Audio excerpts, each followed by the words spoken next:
Hello guys and welcome back to another video. Today I'm filming my hiking essentials, which is basically all the stuff that I never go hiking without anymore. We've definitely learned over the last year some things that we always need to make sure we have with us in terms of safety and other things, but yeah, these are the things that I definitely don't go without anymore. I think it's important to be prepared whenever you go hiking. You never know what sort of situation you might get yourself in. You never know, the unexpected weather might change. Like, there's just so many different things that can happen, and that's why basically I always take these things with me just as a backup.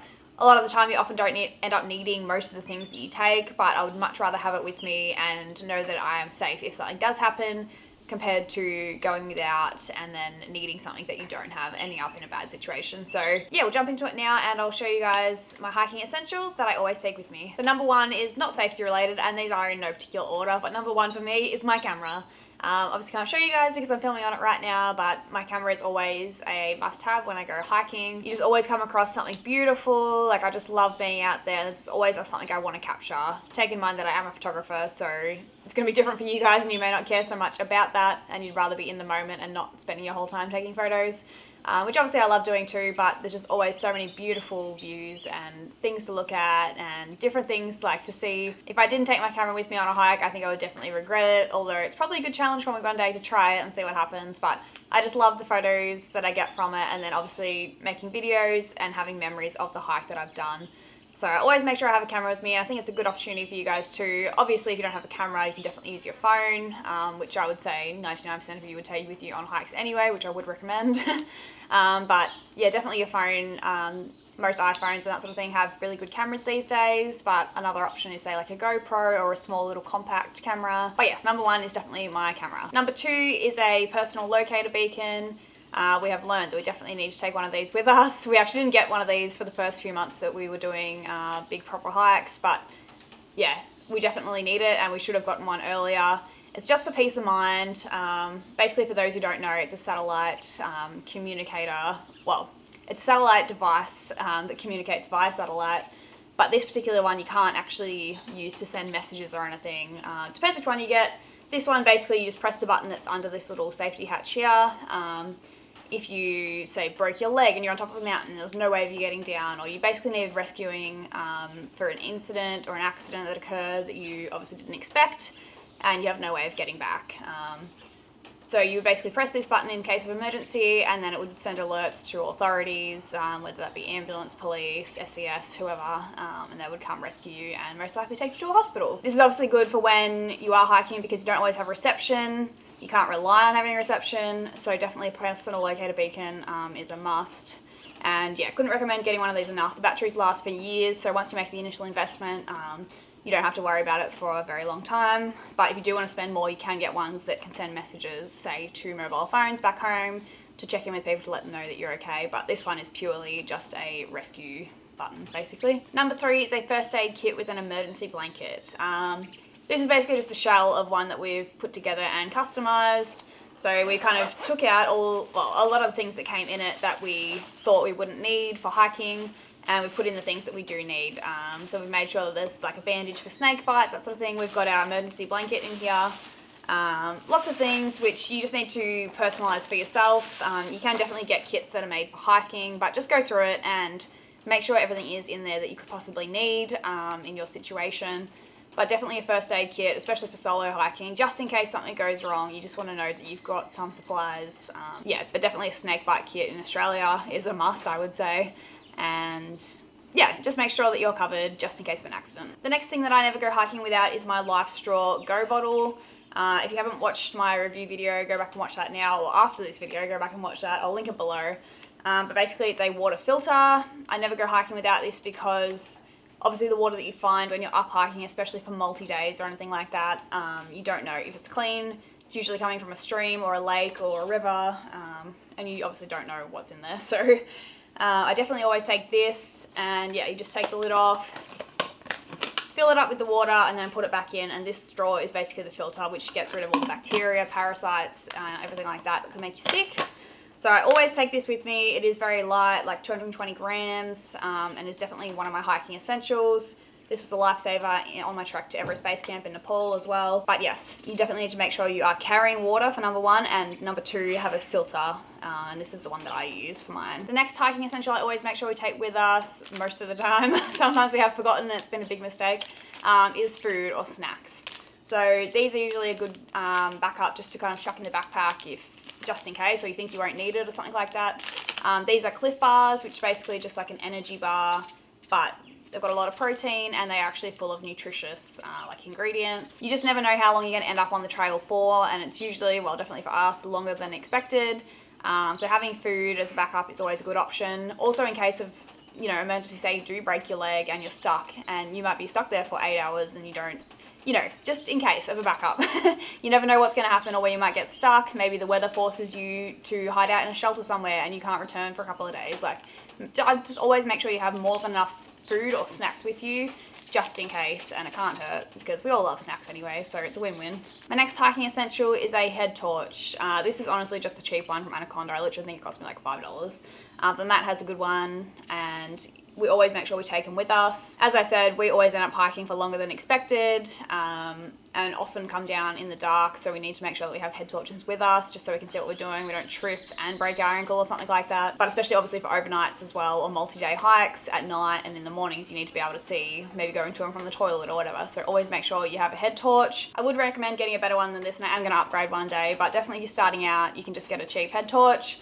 They just take little batteries, but if you spend more, you can actually get ones that are rechargeable and just charged by like a little micro USB cord or something like that.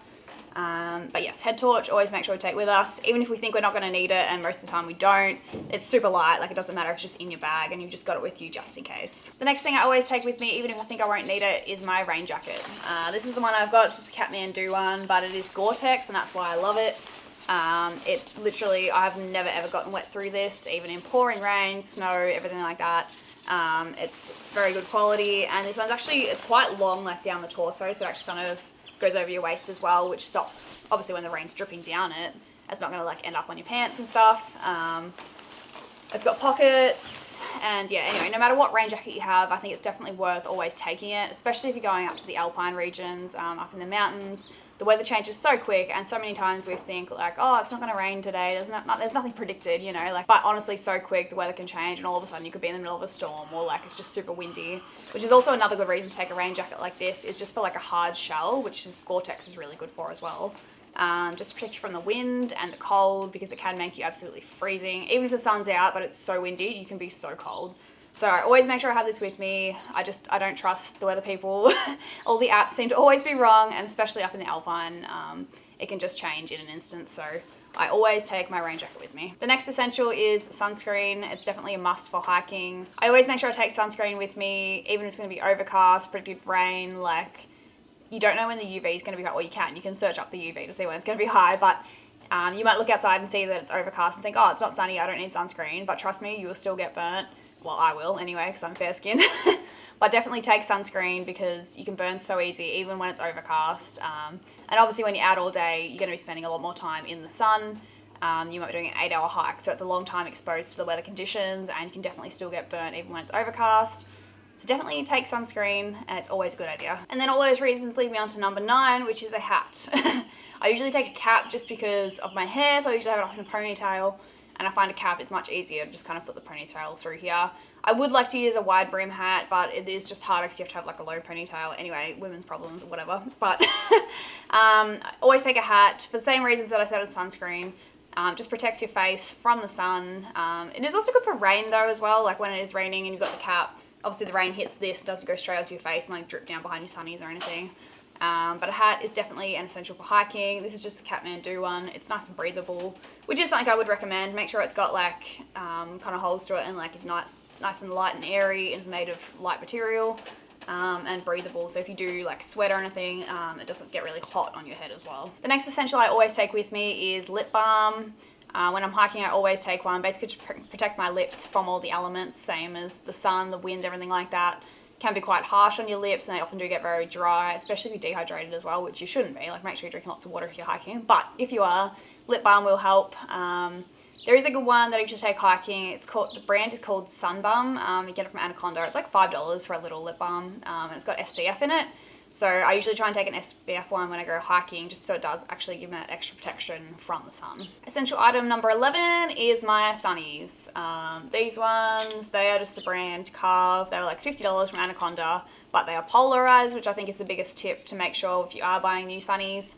I did buy these before my trip to Everest Base Camp because they said make sure you got polarized ones, particularly for the snow when it reflects up. And yeah, it's just very glary and protect your eyes basically. It also can get very bright, obviously up on the mountains and stuff as well. But it's just good to have that protection. Makes it a lot easier to see. But I always take these with me and always make sure I'm buying polarized ones when I am buying new sunnies. And then number 12, last but not least, definitely important, is either a map or a compass. Probably both actually, to be honest, is probably the best idea. But in particular, a paper map. I obviously know a lot of maps are digital these days, and people use apps to follow where they're going and that sort of thing, but you can't rely on technology and you can't rely on having reception. Your battery might go flat. There's so many things that could go wrong. So I always try and take a map with me, a paper copy if I have one, or if I know it's going to be a long hike or a multi-day hike or anything like that. You can pick up these for like, I don't know, $5, $10 each, depending on where you're going. And then a lot of them can be reused for like multiple hikes within that area as well. So to me, it's a pretty good investment. I like knowing that if technology fails and I get lost for some reason, I have a map to back me up. I do have a little compass. I've got like a little whistle one. It's attached to my backpack. I didn't get it off, but it's like a little whistle and then it's got a little compass on top. It's probably not the best quality and you can obviously get better ones, but it's better than nothing. And we did use it in the Grampians and it was fine. Got us back to where we needed to be. But yeah, having a map, making sure you know how to read it, and having a compass to be able to use it properly as well. Is definitely an essential for hiking. So there you have it. There's my 12 items that I always take with me while hiking. I'll link everything I can down below in the description if you want to check them all out. If you're needing something or just want to make sure, yeah, you have the right gear for hiking. Obviously everyone's different. Some of you may not take some of these things. Some of you may take more things than this, or items that I haven't included. So let me know if there's anything else you always take with you hiking in the comments below. I'd love to hear. Basically just make sure you've got enough things in terms of like safety. And it's just about being prepared really, just making sure you're prepared for any situation. But yeah, I'm sure you'll have a great time, and just make sure you have some of these things to keep you safe and have fun out there.